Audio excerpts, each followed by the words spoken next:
এদিকে ঢাকা, গাজীপুর, নরসিংদী ও নারায়ণগঞ্জে ১১ ঘণ্টা করে কারফিউ শিথিল করায় পরিস্থিতি অনেকটাই স্বাভাবিক হয়ে আসছে। বন্দরনগরী চট্টগ্রামে ভোর ৬টা থেকে রাত ৯টা পর্যন্ত কারফিউ শিথিল করা হয়েছে। এতে মানুষের স্বাভাবিক জীবনযাত্রায় গতি ফিরেছে। দূরপাল্লার যানবাহন সহ সব ধরনের পরিবহন চলছে। বন্দরে পণ্য ওঠানামা অনেকটাই স্বাভাবিক হয়েছে। বরিশালেও কারফিউ শিথিল হওয়ায় বেড়েছে মানুষ ও গণপরিবহন চলাচল। নিত্যপণ্য সহ প্রয়োজনীয় জিনিসের জন্য বিভিন্ন দোকানপাটে ভিড় করছেন মানুষ। এছাড়াও সিলেট, রাজশাহী, রংপুর, মেহেরপুর সহ বিভিন্ন জেলায় স্বাভাবিকভাবে মানুষ ও যানবাহন চলাচল করছে। এতে অনেকটাই স্বস্তি ফিরেছে জনমনে।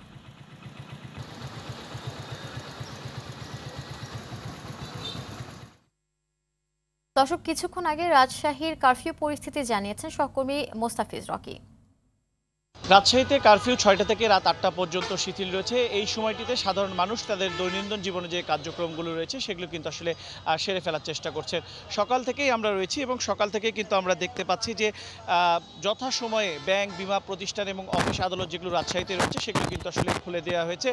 পাশাপাশি আমরা দেখেছি যে সে সমস্ত প্রতিষ্ঠানগুলোতে কিন্তু যারা সেবা প্রত্যাশী রয়েছেন সেগুলোতে কিন্তু সেবা নিতে তাদের যে উপচে পড়া ভিড় সেগুলো কিন্তু আমরা লক্ষ্য করেছি। এছাড়াও সকাল থেকে আমরা দেখেছি যে সড়কে রিক্সা, অটোরিকশা সহ অন্যান্য যে যানবাহনগুলো রয়েছে সেগুলো কিন্তু আমরা সরব উপস্থিতি দেখেছি। এছাড়াও কিছুক্ষণ আগে আমি রাজশাহী যে বাস টার্মিনাল রয়েছে সেখান থেকে ঘুরে এসেছি এবং সেখানেও কিন্তু আমরা দেখেছি যে যে সমস্ত দূরপাল্লা যানবাহনগুলো রয়েছে বিশেষ করে বাস সেগুলো কিন্তু আসলে যাত্রী নিয়ে কিন্তু তারা কিন্তু বিভিন্ন দেশের বিভিন্ন স্থানে ছেড়ে গিয়েছে। তবে ট্রেন কিন্তু এখনো পর্যন্ত ছেড়ে যায়নি, কারণ ট্রেনের বিষয় নিয়ে এখনও কোনো ধরনের সিদ্ধান্ত হয়নি বলে আমাদেরকে রাজশাহী রেল স্টেশনে যিনি ম্যানেজার রয়েছেন তিনি কিন্তু আসলে জানিয়েছেন।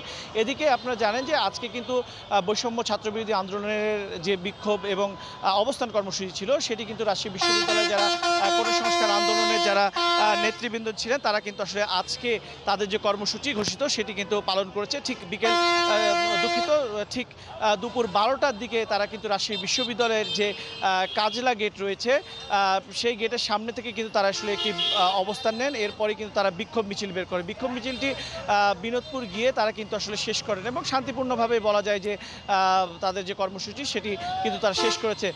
অন্যদিকে কিন্তু আমরা দেখেছি যে কারফিউ পাশাপাশি যে বৈষম্য ছাত্রবিরোধী আন্দোলনের যাদের নেতাকর্মীদের কিন্তু আজকে যেহেতু কর্মসূচি ছিল এই কারণে আইনশৃঙ্খলা রক্ষাকারী বাহিনীর যারা সদস্যরা ছিলেন তারা কিন্তু আসলে বেশ সতর্ক অবস্থানে রয়েছেন। পাশাপাশি আমরা কিন্তু দেখেছি যে আইনশৃঙ্খলা রক্ষাকারী বাহিনী এখন পর্যন্ত আসলে বিভিন্ন মোড়ে অবস্থান করছে। এক কথায় বলা যায় যে রাজশাহীর পরিস্থিতি এখন অনেকটা কিন্তু স্বাভাবিক হতে শুরু করেছে। রাজশাহী কারফিউ পরিস্থিতি জানাচ্ছিলেন মুস্তাফিজ রকি।